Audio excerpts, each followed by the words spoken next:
চাচা, আমাকে ছাড়ুন। আমি আর পারছি না, আমার খুব ব্যথা হচ্ছে। আপনার মেশিন অনেক বড়। সন্ধ্যার পরের ঢাকার গুলশানের সেই পেন্টহাউসের বারান্দায় দাঁড়িয়ে আফরিন বুঝতে পারছিল তার গোড়ালি পর্যন্ত কাঁপছে। সামনে দাঁড়ানো মানুষটির দিকে তাকানোই যেন পাথর হয়ে যাওয়া শরীরটাকে আরও জমাট বাঁধিয়ে দিচ্ছিল। সে রহমান চৌধুরী, তার চাচা। বয়স 44.৫। কিন্তু আজ তার চোখে যে আগুন, তা চাচা-ভাতিজির সম্পর্কের কোনো সীমানা মানছিল না। আফরিনের বাবা মারা যাওয়ার পর চাচাই তাদের পৃষ্ঠপোষক। মায়ের চিকিৎসার খরচ, তার নিজের ইউনিভার্সিটির ফি, সবই রহমান চাচার দেওয়া। এই কৃতজ্ঞতাটাই আজ তার গলার ফাঁস হয়ে উঠছে। তুমি জানো আফরিন, রহমান চাচা ধীরে ধীরে এগিয়ে এলেন, তার হাতে স্কচের গ্লাসে বরফের টুকরোগুলি ঠনঠন করে কাঁপছিল। জীবনে কিছু জিনিস পাওয়ার জন্য কিছু হারাতে হয়। তুমি চিকিৎসা বিজ্ঞানে পড়তে চাও? আমি দেব। তোমার মার কিডনি ট্রান্সপ্লান্টের টাকা? আমি দেব। কিন্তু এই পৃথিবীতে কিছুই ফ্রি নয়, বাছাগু। তার গলা চড়ে উঠল। চাচা, আমি আপনার ভাতিজিগু। আর আমি একজন মানুষ। রহমান চাচার ভুরু কুঁচকে গেল। একটা পুরুষ মানুষ, যে তোমাকে দেখে বড় করেছে। আজ তুমি এতটা সুন্দরী হয়ে উঠেছ যে নিজেকে সামলানো কঠিন হয়ে পড়ছে। তার আঙুলের ডগা আফরিনের গালের প্রান্ত স্পর্শ করতেই সে সজোরে পেছনে সটকে দাঁড়াল, পিঠ থেকে গেল কাচের দরজায়। প্লিজ। না। আফরিনের কণ্ঠ করুণ এক ফাপড়ে আটকে গেল। না। রহমান চাচা হেসে ফেললেন, শুষ্ক, ভয়ানক একটা হাসি। তাহলে কাল সকালেই তোমার মায়ের ডায়ালিসিস বন্ধ। ইউনিভার্সিটির রেজিস্ট্রেশনও ক্যান্সেল। তুমি ভাববে আমি অপেক্ষা করতে পারি। কিন্তু মনে রেখো, এই বাড়ি, এই শহর, এমনকি এই দেশে তোমার থেকে বাঁচার কোনো উপায় নেই। আমি সব জায়গায় চোখ রাখব। সেই দিন থেকে আফরিনের জীবন পরিণত হল এক অবিরাম পালানোর খেলায়। সে হস্টেল শিফট করল, চাচার দেয়া ফোন ফেলে দিল, পার্ট টাইম জব খুঁজে নিল। কিন্তু চিকিৎসাবিদ্যা পড়ার স্বপ্নটাকে আঁকড়ে ধরে রাখতে গিয়ে সে যে কাজটি নিল, সেটাই তার সর্বনাশ ডেকে আনল। শহরের একটি নামকরা রেস্তোরাঁয় সে ওয়েট্রেসের কাজ নিল। আর সেখানেই তার দেখা হল আরাফাতের সাথে। আরাফাত রহমান, রহমান চাচার একমাত্র ছেলে। বয়স ২৮। বাবার বিশাল ব্যবসায়িক সাম্রাজ্যের উত্তরাধিকার, কিন্তু মন পড়ে আছে গিটার আর ট্র্যাভেল ব্লগিংয়ে। ছেলেকে শাসনে আনার জন্য রহমান চাচা তাকে বাধ্য করেছিলেন এই রেস্তোরাঁটির ম্যানেজমেন্ট দেখতে। প্রথম দিনই আফরিনের হাতে কফির কাপ ঠিকভাবে তুলে দিতে গিয়ে আরাফাতের আঙুল স্পর্শ করল তার। বিদ্যুতের এক ঝলক যেন দুজনের মধ্য দিয়ে বয়ে গেল। আফরিন মুখ ফিরিয়ে নিল। সে জানত এই মানুষটা তার শত্রুর ছেলে। কিন্তু আরাফাতের চোখে ছিল তার বাবার সেই হিংস্র দ্যুতি নেই। ছিল উল্টো এক ধরনের ব্যাকুলতা, একাকিত্ব। মাসখানেকের মধ্যেই তাদের মধ্যে গড়ে উঠল নিঃশব্দের এক বোঝাপড়া। আফরিনের শিফট শেষ হলে আরাফাত তাকে বাড়ি পৌঁছে দিত। পথে কথা বলত গান নিয়ে, বই নিয়ে, ভ্রমণ নিয়ে। একদিন বৃষ্টিতে ভিজে আফরিনের শার্ট কাপড়ে লেগে থাকতে আরাফাত তার নিজের জ্যাকেটটা তার কাঁধে তুলে দিল। স্পর্শটা ইচ্ছাকৃত ছিল না, কিন্তু স্পর্শ মাত্রই দুজনের শরীরই শিরশির করে উঠল। নিষিদ্ধতার সেই দরজাটা একটু একটু করে খুলে যাচ্ছিল। এক রাতে রেস্তোরাঁ বন্ধ হবার পর আফরিন টেবিল মুছছিল। আরাফাত পাশে দাঁড়িয়ে বলল, তুমি সব সময় এত চিন্তিত থাকো কেন? কিসের থেকে পালিয়ে বেড়াচ্ছ বলে মনে হয়? প্রশ্নটা শুনে আফরিনের চোখে পানি চলে এল। সে সব কথা বলে ফেল। বাবার মৃত্যু, মায়ের অসুস্থতা, রহমান চাচার হুমকি, তার নোংরা ইচ্ছের কথা। আরাফাতের মুখ সাদা হয়ে গেল। সে দীর্ঘশ্বাস ফেলে বলল, আমার বাবা। আমি জানতাম তিনি নিষ্ঠুর, কিন্তু এতটা নয় গু। তারপর সে আফরিনের হাত দুটি নিজের হাতে নিয়ে বলল, ভয় পেজো না।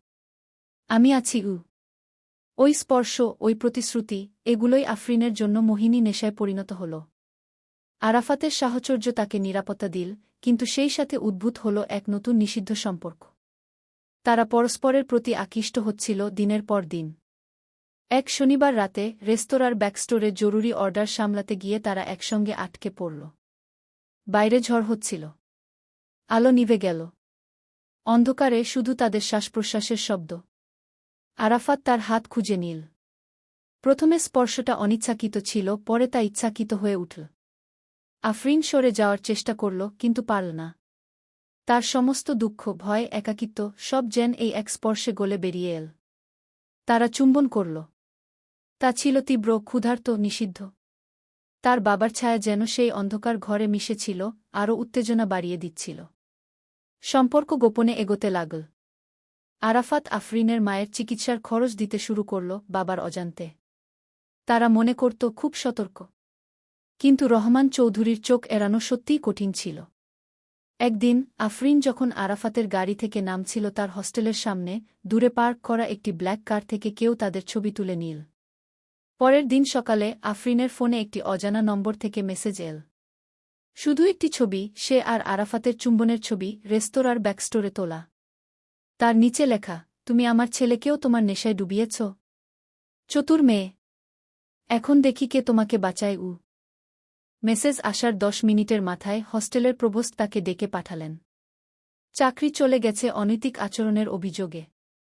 ইউনিভার্সিটিও জানিয়েছে তার বেতন বাকি পড়ায় ভর্তি স্থগিত রাখা হচ্ছে। আরাফাতের ফোন বন্ধ। সে যেন বাতাসে উবে গেছে। আফরিন শেষ আশ্রয় হিসেবে ছুটে গেল আরাফাতের অফিসে। সেক্রেটারি তাকে বলল, আরাফাত সাহেব দেশের বাইরে গেছেন, ব্যবসার প্রেসার। ফিরতে 1 মাসও লাগতে পারে। মিথ্যা। সব মিথ্যা। আফরিন বুঝে গেল রহমান চাচাই তার ছেলেকে সরিয়ে দিয়েছেন। এখন সে একদম একা। হতাশায়, রাগে এক ধরনের উন্মাদনা চেপে বসল তার উপর। সে সরাসরি চলে গেল রহমান চৌধুরীর অফিসে। রিসেপশনিস্ট তাকে থামাতে চাইলে সে ধাক্কা দিয়ে ভেতরে ঢুকে পড়ল। রহমান চৌধুরী তার মহার্ঘ ডেস্কে বসেছিলেন। আফরিনকে দেখে তার মুখে এক নির্মম হাসি ফুটে উঠল। অভিমন্যু এসে পড়েছে চক্রব্যূহের ভেতরে। তিনি বললেন শান্ত গলায়, এবার পথ দেখো গো। আপনার ছেলেকেও আপনি ঠকালেন। আফরিনের গলায় চির ধরে আসছিল, তাকে কোথায় রেখেছেন? সে নিরাপদ জায়গায় আছে। কিছুদিন বাইরে থেকে আসবে নতুন মানুষ হয়ে। তোমার মতো নেশা কাটানোর জন্য দূরত্বই সবচেয়ে ভালো ওষুধ। তিনি উঠে দাঁড়ালেন। আর তুমি? তুমি এখন কি করবে? কোনো কাজ নেই, পড়ালেখা বন্ধ, মায়ের চিকিৎসা বন্ধ। তুমি তো জানো পথটা। শুধু আমাকে বলতে হবে। হ্যাঁ গো। তিনি এগিয়ে এলেন। আফরিন পিছিয়ে গেল। পিঠ থেকে গেল দেয়ালে।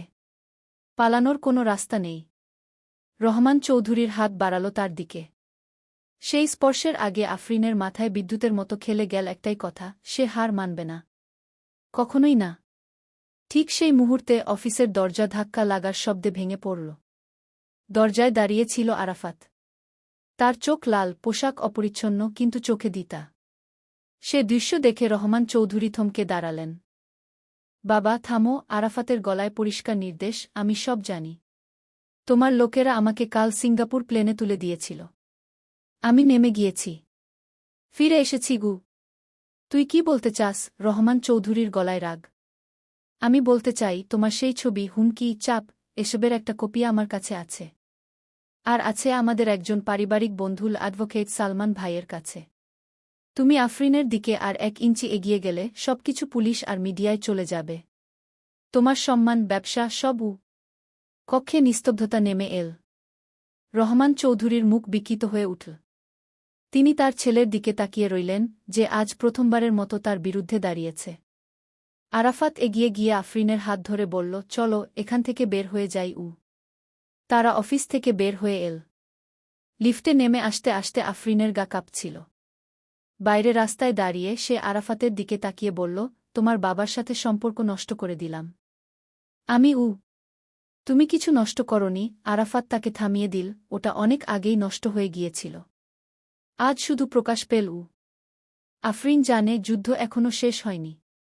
রহমান চৌধুরী এমন মানুষ নন যে সহজে হার মানবেন। কিন্তু আজ এই প্রথম সে নিঃশ্বাস নিতে পারছে। আরাফাতের হাতটি তার হাতের মুঠোয় শক্তভাবে আছে। নিষিদ্ধ প্রেমের এই যাত্রাপথ ভয়ঙ্কর, কিন্তু সে একা নয়। আফরিন মুখ বাড়াল আরাফাতের দিকে। তাদের ঠোঁট মিলে যাওয়ার আগ মুহূর্তে সে নিজেকে প্রশ্ন করে, এই সংগ্রামে জেতা কি সম্ভব? নাকি এই নেশা তাদের শেষ পর্যন্ত ধ্বংসের দিকেই টেনে নিয়ে যাবে? শ্রোতাদের জন্য প্রশ্ন, আপনি কি মনে করেন আফরিন ও আরাফাতের এই নিষিদ্ধ প্রেমের পরিণতি কি হবে? রহমান চৌধুরী তাদের ছেড়ে দেবেন, নাকি আরও ভয়ঙ্কর কিছু করার পরিকল্পনা করছেন? মন্তব্যে আপনার মত দিন। প্লেলিস্টে এরকম আরও রোমাঞ্চকর গল্প শুনতে চ্যানেলটি সাবস্ক্রাইব করে বেল আইকনটি বাজিয়ে রাখুন, যাতে পরের গল্প মিস না করেন।